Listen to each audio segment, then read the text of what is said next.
We know this past year has been a little strange, so if you're tired of just hanging around, doing the same old thing, if you're looking for something new, take a trip to a place that has fun stuff for kids to do all summer long. Your library has cool activities and resources ready and waiting in the summer reading program.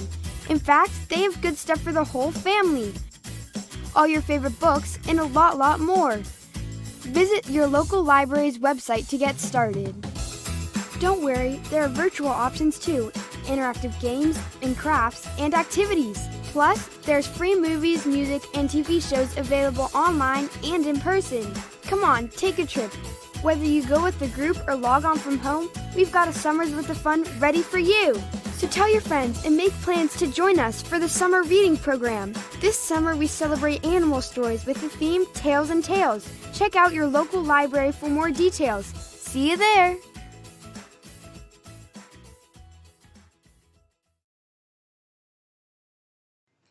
Hello, fourth grade. My name is Kate. I'd like to welcome you to the end of the school year and the start of summer. Here at the Beverly Public Library, summer means a couple of different things. First, it means the start of our summer reading program, Tales and Tales. And second, it means we get to share some of our favorite books on our fabulous summer reading list. So let's start talking about our summer reading program first.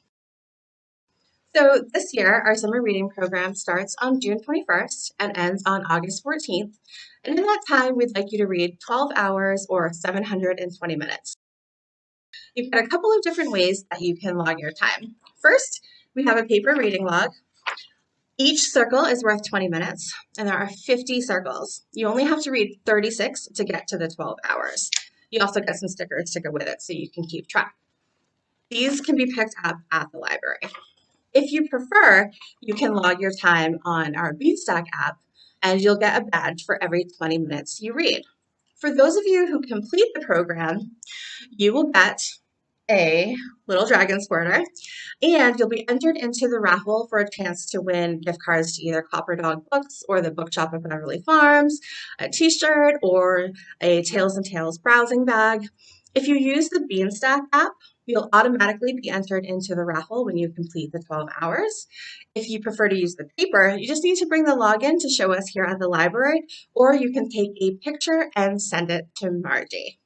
All right, so that's it about the summer reading program. Though, of course, if you have any questions, feel free to contact us here at the library. And now I'm going to share some of my favorite books on this year's summer reading list. Zaid plays basketball and he plays violin in the orchestra, but Zaid only loves one thing, and that's basketball. Orchestra and violin, just not so much. Though Zaid does have to admit that falling off the platform into the drum section and then getting hit in the head by his basketball during a concert was pretty memorable.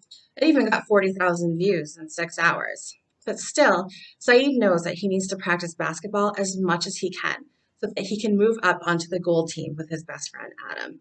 The problem is his parents don't understand how much he loves basketball. His mom even thought he should hang up posters of composers instead of basketball stars on his wall. Then one morning, Zaid finds out that Adam and a few other guys are practicing in the morning when Zaid is supposed to be at orchestra. Zaid makes the decision to skip orchestra practice for a few weeks and instead practice basketball. It'll only be for a little while, and as soon as tryouts are over and he's made the goal team, he'll go back to orchestra and make up for all the missed time.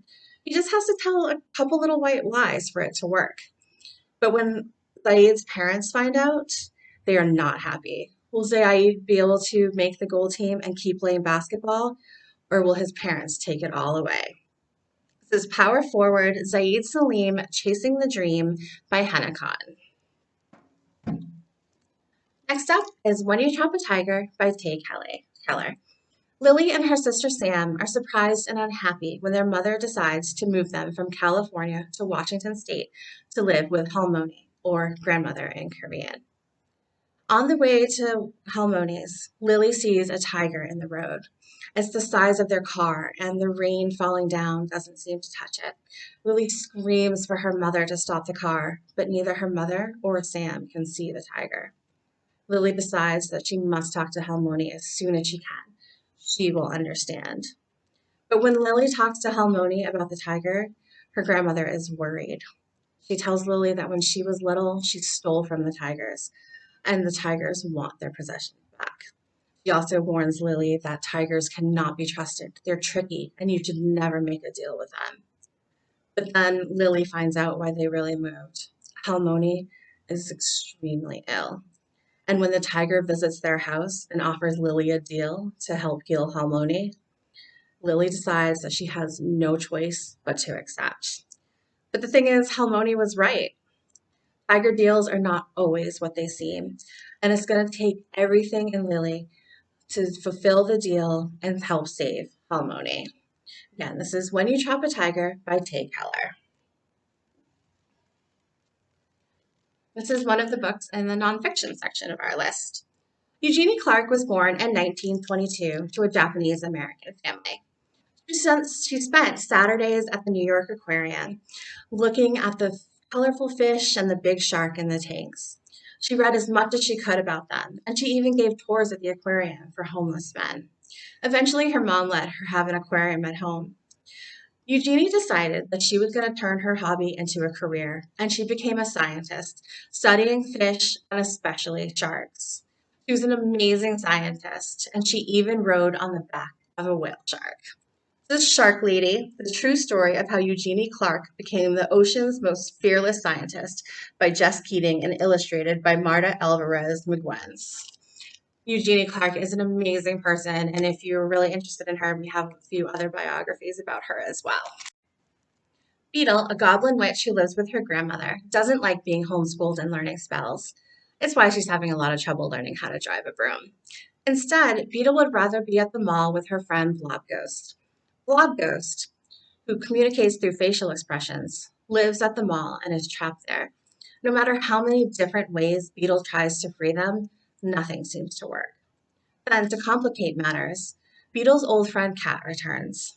Beetle really missed her while she was away, but a lot of things have changed. Kat went away to study magic, and now her magic is much stronger, and she's even apprenticing with her Aunt Hollowbone. Beetle's own magic is progressing really slowly. But then Beetle finds out the worst thing. Kat's Aunt Hollowbone is going to destroy the mall where Blob Ghost lives. Now, Beetle only has a few days to save them. Can Kat and Beetle succeed in saving Blob Ghost? Or will Kat's Aunt Hollowbone destroy not only Blob Ghost, but Beetle and Kat's friendship as well? This is Beetle and the Hollowbones by Eliza Lane, and it is one of the graphic novels on this year's summer reading list. It's also one of my new favorite graphic novels. Claire's dad loves all things ghostly.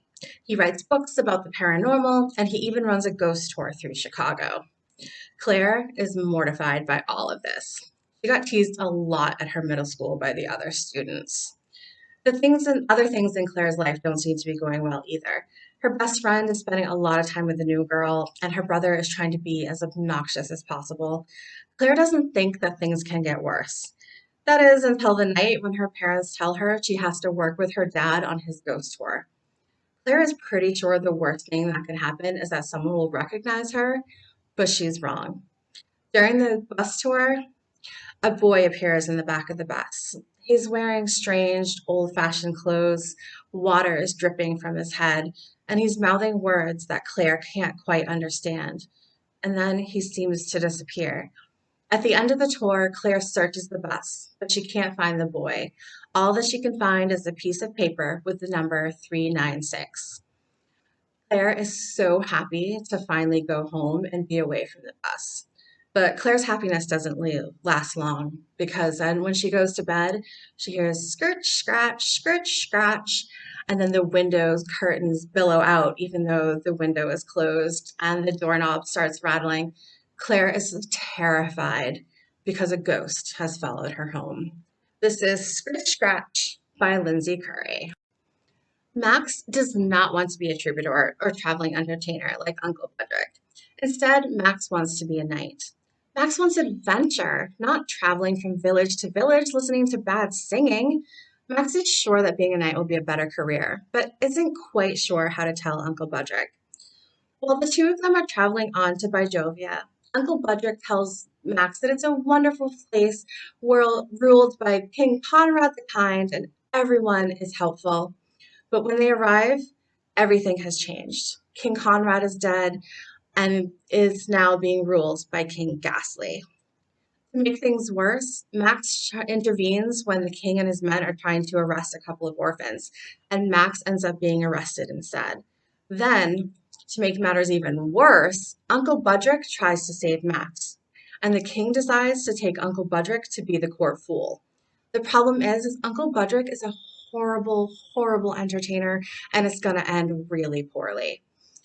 Everything is a mess, and it's up to Max to clean it up. But Max knows that saving Uncle Budrick is too big of a job to do on their own. So Max recruits some help and forms Max and the Midnights. Together, they'll have to save Uncle Budrick and maybe by Jovia itself. This is Max and the Midnights by Lincoln Pierce. And Lincoln Pierce wrote the Big Nate series. So if you like those, I think you'll like this too. And this is another one of the graphic novels on our summer reading list. So this is one of my favorite fantasies. Due to the unfortunate day of her birth, Morgan Crow is destined to die at midnight on her 11th birthday. And while she lives, she's a curse. Everything that goes wrong in Jackalfax is blamed on her. Whether it's hailstorms or heart attacks or ruined batches of marmalade, it's all her fault. It's a lonely life. Nobody wants to spend time with her for fear something terrible will happen, and her own father makes it clear that she is ruining his political aspirations. Then, when the night of her 11th birthday arrives, Morrigan hears the rolling thunder of this hunt of smoke and shadow as they approach. She sees in the distance the vicious red-eyed creatures that will devour her. But before the hunt can capture her, Morrigan is whisked away to the secret land of Nevermore by Captain Jupiter North. Not only has Morrigan cheated death, but Nevermore is an amazing place where Morrigan gets to ride around in a brass 8-legged arachnopods. People jump off buildings for fun and float down with magical umbrellas. And at the Hotel Deucalion, where Morrigan now lives, the housekeeper is an enormously grumpy cat named Fen. In order to stay in Nevermore, though, Morrigan has to win a place in the Wondrous Society, the most prestigious institution in the land. If she can make it through their 4 trials and win a spot, she'll be safe and she'll be respected and she'll be accepted into a family of friends like she's never known. But the Wondrous Society is only taking 90 members, and there are over 500 candidates. If Morrigan doesn't win a place, she'll be deported back to Jackalfax, where the hunt of smoke and shadow still waits.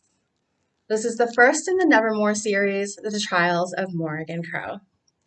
I hope that you are interested in some of the books I talked about today and that you'll come to the library and check them out. But don't forget, our summer reading list is a suggested list. If there's a book you want to read and it's not on our list, read it. We just want you to read what you love. So please consider reading some of these books again, and also consider joining our summer reading program. I hope to see you this summer at the library. Have a wonderful day, guys.